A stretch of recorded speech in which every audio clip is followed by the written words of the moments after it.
Se avete cliccato questo link nella speranza che io avessi qualche trucco su come aumentare la vostra popolarità su Instagram o cose di questo tipo quando postare, come postare, mettere che hashtag mettere, cose del genere, vi avverto subito che non c'entra proprio un tubo con quello che voglio dire in questo video, anzi penso che sia proprio l'esatto opposto di quello che voglio dire. Quindi vi autorizzo, mestamente, però vi autorizzo a chiudere il video. Allora, volevo parlare di Instagram perché oggi come oggi è praticamente il social più usato in generale, ma in particolare dagli artisti, perché comunque è molto più visibile, tra virgolette, non so come spiegarlo, rispetto magari ai social dedicati proprio all'arte come DeviantArt oppure ArtStation, per dire, no? Ci sono praticamente tutti su Instagram, campana, ci sono praticamente tutti su Instagram, quindi la campana mi sta distraendo, quindi avete la possibilità di essere visti praticamente da chiunque, da qualunque parte del mondo. Il problema è che seppure Instagram è gratuito e vi dà questa possibilità di poter guadagnare sulla vostra arte, cosa che un po' di tempo fa era molto più difficile, vi chiede anche un grosso prezzo. Il prezzo consiste nel fatto che si basa sul fatto che Instagram è basato sulla popolarità, perciò si deduce anche da come si presenta l'applicazione, ovvero di fianco al profilo campeggiano in grassetto, proprio ciccioni questi numeri che in un certo senso cercano in qualche modo di appropriarsi della vostra identità come artista e di sostituire il valore che voi date alle persone. Si basa tutto sul numero che vedete. Vedete un numero alto, oh, questa persona sarà sicuramente brava, sarà popolare, sarà favolosa. Vedete un numero basso, ah, è soltanto qualcuno che non vale nulla, è un numero, è qualcuno che potrebbe seguirmi, potrebbe essere un numero per me, ma io non lo reputo come un essere umano. E secondo me è proprio qui dove inizia lo stress, dove inizia l'ansia. Ovviamente tutti vogliamo essere popolari perché significa che le persone ci apprezzano, significa che il nostro impegno, il nostro lavoro viene riconosciuto dalle persone. E invece in questo caso se per caso non aiuto, mi sono persa! Se per caso non ce la posso fare, ce la posso fare. Se per caso non dovesse funzionare, se il nostro post non dovesse raggiungere abbastanza like, se il nostro seguito dovesse calare, magari anche di tanti followers, allora ci sentiremmo come se quello che abbiamo fatto finora non contasse nulla. E poi abbiamo anche questo pensiero, no? Dobbiamo arrivare a un goal. Il nostro goal è, che ne so, per chi parte 10.000. Quando arrivi a 10.000 puoi mettere il link, quindi ti senti che puoi fare più cose, puoi fare in modo che le persone ti seguano anche da altre parti, quindi pensi di avere più slancio verso il futuro, no? Perché comunque non è il goal ultimo i 10.000, è soltanto un goal di partenza. E poi non si vedono magari i numerini che cambiano, si vede solo 10k, quindi ti senti tranquillo perché magari pensi, beh, quando arriverò lì non mi ossessionerò più perché comunque non vedrò più giornalieramente la cosa. E anche se comunque tappandoci sopra si vede nello specifico quanti follower si hanno. E questa cosa porta a un circolo molto distruttivo per l'artista in sé e, e- e senza fine anche, perché incomincia ad ossessionare questa cosa, si comincia scaricando applicazioni che ti fanno vedere chi ti ha smesso di seguire o chi ti sta seguendo come fantasma, non so bene nemmeno cosa significhi perché non mi sono mai voluta addentrare in questo mondo perché sinceramente la paura delle conseguenze era molto più pesante, posso dire pesante anche se non è giusto perché non mi viene un'altra parola, più pesante rispetto al vantaggio che avrei potuto trarre da queste applicazioni. E ho provato a scaricarne una volta e diciamo che mi è venuta l'ansia e poi era piena di pubblicità, quindi ciaone. Quindi l'applicazione si basa sulla popolarità e perciò significa che tu come artista non sei quel numero che vedi lì in sovraimpressione da poter, no, non si chiama nessuno e non ti regaliamo materassi, no. Vabbè, lasciamo stare il mio umorismo schifoso. E quel numero non identifica la tua effettiva capacità di fare cose, di creare cose. Il motivo per cui, nonostante si seguono le istruzioni dei vari guru di Instagram che ti dicono fai questo, quest'altro, perché così guadagni ancora più follower, è proprio quello. L'intento, il goal principale è quello di guadagnare followers e non di creare arte. Quindi l'arte va in secondo piano ehm, rispetto alla popolarità. Perciò non si crea più qualcosa con in mente quello che si vuole dire al pubblico, quello che vuoi esternare con la tua arte. Non è che debba avere per forza sempre chissà quale significato, tipo la Guernica che era sulla guerra, queste cose qui, no? Cioè può essere anche una cosa molto banale sulla moda, quello che vi pare, banale tra virgolette. Però ha comunque una sorta di può creare comunque una sorta di connessione tra voi e la persona che vede l'immagine, che poi è quello in cui si basa l'atto di seguire qualcuno. Io seguo qualcuno perché quello che vedo mi colpisce, mi entusiasma. Io ho in qualche modo qualcosa in comune con l'artista che ha pubblicato quel disegno. Mi piace, non so, i colori che usa o i soggetti che raffigura o qualsiasi cosa. È veramente basta pochissimo alla persona per decidere che ha una connessione con te. Il problema è che quando si creano cose soltanto per la popolarità, questa connessione non si crea.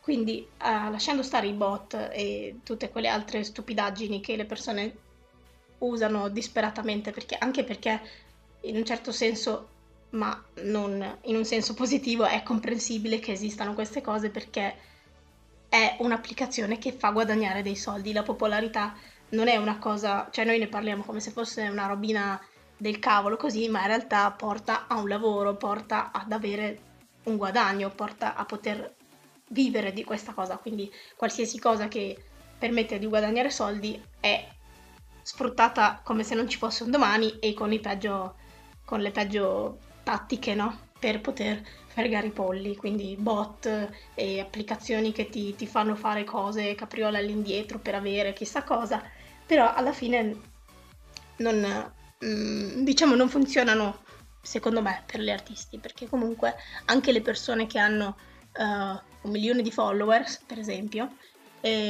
ho visto dei post in cui sì, non è che si lamentassero, però esternavano il loro stress del dover stare dietro a questa cosa dell'algoritmo, del non algoritmo e tutte queste cose qui. È comprensibile, tutti ci sbattiamo per questa cosa perché è brutto non essere notati, tutti vogliamo avere come dicevo, vogliamo essere valutati, sì, valutati, vogliamo essere, come si dice, confermati, non mi viene, non mi vengono le parole, piango. Vogliamo essere, vogliamo approvazione dagli altri, perciò è un grande colpo per la nostra autostima quando non succede. E appunto, secondo me, o perlomeno il modo che io ho trovato per migliorare, diciamo, la mia situazione, per non buttarmi giù quando magari capitano dei periodi in cui perdo 20-30 follower così a caso, è proprio il fatto di non pensarci, di non mettere le statistiche davanti a me, di non guardare quel numero, perché quel numero comunque non è neanche reale. Quel numero rappresenta soltanto una parte, veramente. Cioè, soltanto una parte di quel numero rappresenta veramente le persone che mi seguono, perché in mezzo ci sono bot, ci sono persone che comunque anche se hanno messo il follower non riescono a vedere le nostre cose perché sono, cioè insomma come lavora l'algoritmo, ha coperto i nostri post perché ci sono post più importanti per quella persona che vengono visti prima, quindi non è proprio una questione di questo numero sono le persone che mi seguono. È un numero così, certo, avere un numero più alto ti permette di raggiungere più pubblico perché istantaneamente più persone ti vedono, il numero sale subito al principio e quindi va a finire nei post popolari e si vede insomma più facilmente. La cosa più brutta però per quanto riguarda me come artista è il compararsi agli altri artisti, il provare invidia per altri artisti, è una cosa che odio veramente. È bello poter dire che è una cosa che odio, però è una cosa che mi ha profondamente dato fastidio, mi ha creato anche un blocco nel creare cose nuove perché appunto mi soffermavo a guardare le cose degli altri e mi sentivo mi sentivo incattivita dal fatto che alcune cose potessero avere più successo delle mie, ma quando uno ci riflette veramente capisce che tutto ciò non ha alcun senso perché l'arte non è una cosa che può avere una graduatoria, ognuno rappresenta quello che si sente dentro e quindi ogni cosa, anche se ha delle, come dire, delle referenze, non mi viene in italiano, vabbè, anche se le persone, l'artista individualmente prende spunto da A, B, C, D, e 3, vabbè, artista, e crea poi qualcosa di suo, qualcosa che nessun altro può creare. Quando qualcuno, quando qualcuno chiede una commissione a un artista è perché gli piace il suo lavoro, perché altrimenti potrebbe chiedere veramente a chiunque, giusto? Se è uno che vuole fare una commissione seria, ovviamente, a cui piace il tuo lavoro. E, e quindi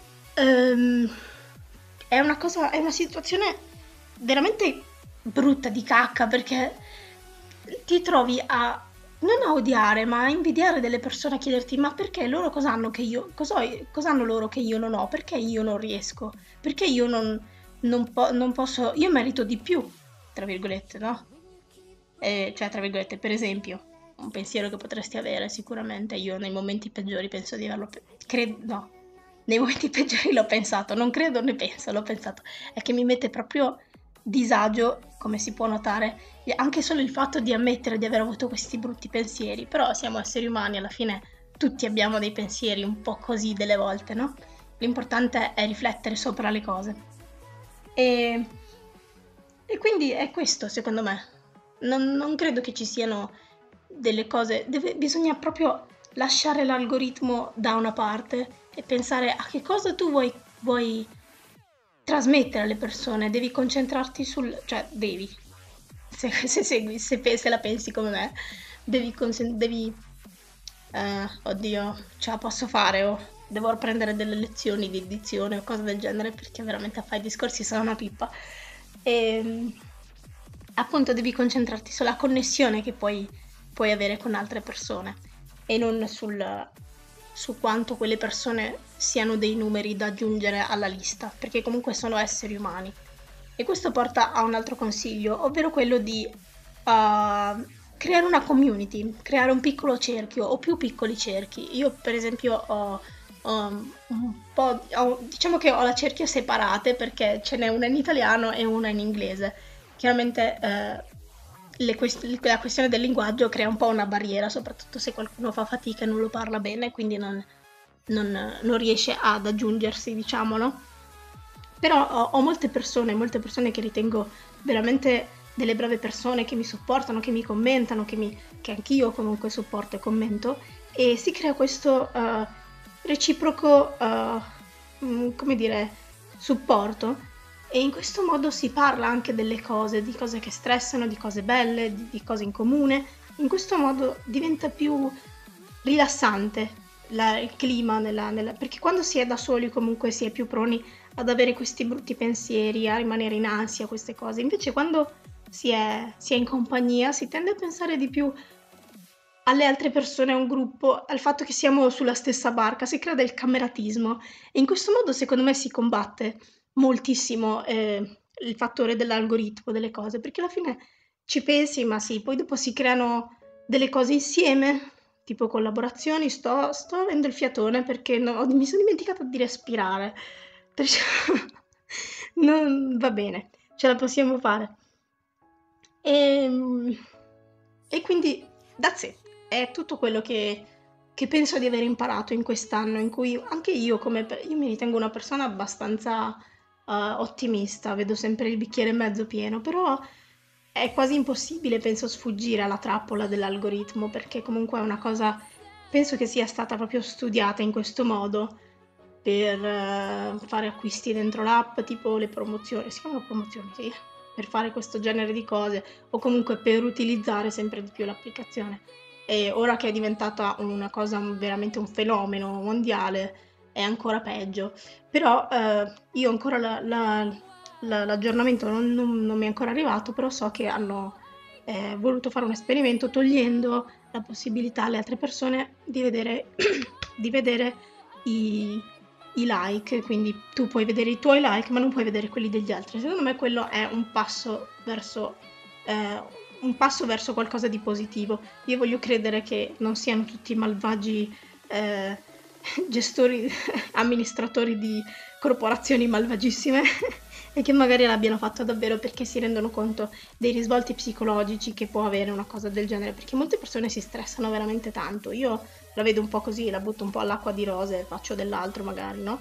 Però magari per altri è molto importante, soprattutto per chi ha guadagnato un pubblico un po' più grande e con cui lavora diventa un po' un dramma sta cosa, no? Quindi quando Instagram va down su Twitter cercando Instagram down, vedi tutta una serie di lamentele che non finiscono più.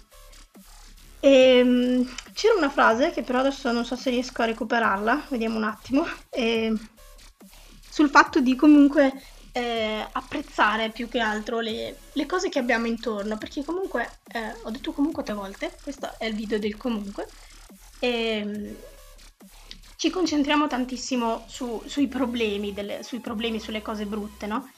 Però ci sono... Sto cercando e parlando allo stesso tempo, non credo che ce la farò. Sì, l'ho trovato. Dicevo, ci sono comunque dei risvolti positivi. Instagram non è il male assoluto e tutti i sentimenti che si provano sono sentimenti legittimi in un certo senso, in quanto esseri umani non possiamo fare a meno di sentirci in questa maniera. Però secondo me ogni tanto bisognerebbe fermarsi ad apprezzare di più le cose che abbiamo già. Le persone che ci seguono già, le persone con cui parliamo tutti i giorni o comunque spesso su Instagram, che sono sempre pronte a commentare oppure non lo so, a scherzare con voi come si chiama? Sul, sulla zona privata, sul DM. È comunque una cosa che non sarebbe stata possibile anni addietro perché non esisteva internet, quindi eh, la cerchia di persone che potevano vedere i nostri lavori era veramente molto limitata rispetto ad adesso, a meno che non foste già dei viaggiatori, no? E questa frase diceva: sei single e ti manca un partner, sei in coppia e ti manca la libertà, lavori e ti manca il tempo, hai troppo tempo, è libero e vorresti lavorare, sei giovane e vuoi crescere per fare le cose degli adulti, sei adulto e vorresti fare le cose dei giovani, sei nella tua città ma vorresti vivere altrove, sei altrove ma vorresti tornare nella tua città. Forse è tempo di smettere col guardare sempre a ciò che manca e iniziare a vivere nel presente, apprezzando davvero quello che abbiamo. Goditi il profumo della tua casa prima di aprire la porta e di uscire a cercare i profumi del mondo, perché niente è scontato ed ogni cosa è un dono, dagli valore. Questa è una citazione di Oscar Travino da 7 secondi e io penso che sia proprio non soltanto riguardante Instagram o l'algoritmo o la vita d'artisti, proprio la vita in generale.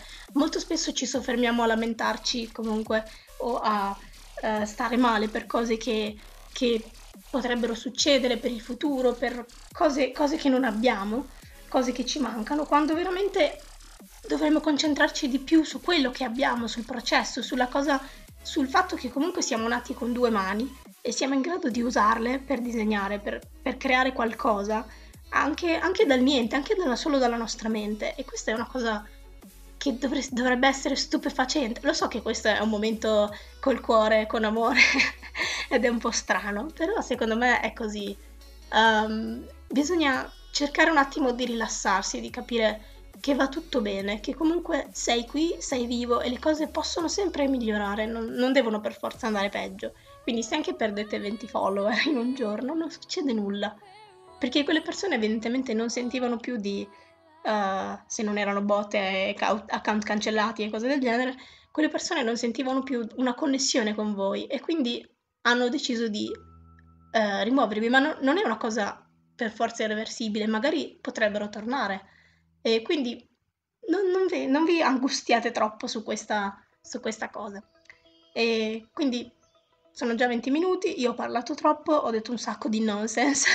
Ricordo comunque che tutte le cose che io ho detto in questo video sono dal mio punto personale di vista va bene? Va bene, e e non sono il guru di nessuno, e anzi se siete dell'opinione contraria potete tranquillamente scriverlo con educazione nei commenti. A me piace comunque vedere altre prospettive, altri punti di vista, non ho problemi a dibattere e non ho problemi a ricevere delle critiche quando sono critiche con un po' di cervello, ecco. Quindi per questa settimana that's it, e adesso vado a cercare un nuovo argomento per il prossimo video. Bye bye!